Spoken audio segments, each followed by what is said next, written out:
My dear friend in Christ, let's go back to Christmas 2016 when Pope Francis chose for his greetings a scene from a 14th century fresco painting by the artist Giotto di Bonde inside a church in Assisi, Italy.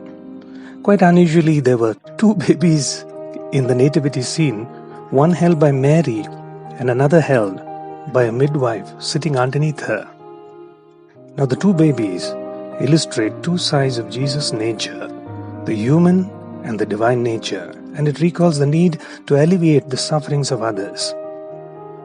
St. Francis of Assisi, who gave us the traditional scene of the crib, had a vision to reach all levels of society, the rich and the poor, the literate and the not so literate.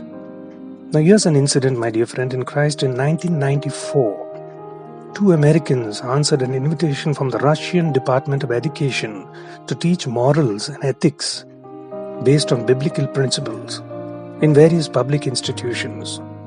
And please remember, my dear friend in Christ, those were the days when religious places, when churches were opening up much before Russia was called Russia. While sharing the traditional Christmas story in a certain orphanage, the children's eyes lit up in amazement because they never heard of this story before. The children were then given materials to make a crib and retell the story that they heard. Now 6-year-old Misha's crib looked very, very strange and unusual. There were two babies in the crib.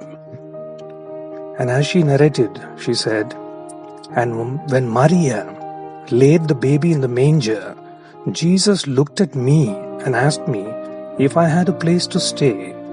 And I told him, I have no mama and I have no papa. I have no place to stay. Then Jesus told me I could stay with him. I told him I have a gift to give him. So I said maybe if I could keep him warm, that would be a good gift. And so I stepped into the crib."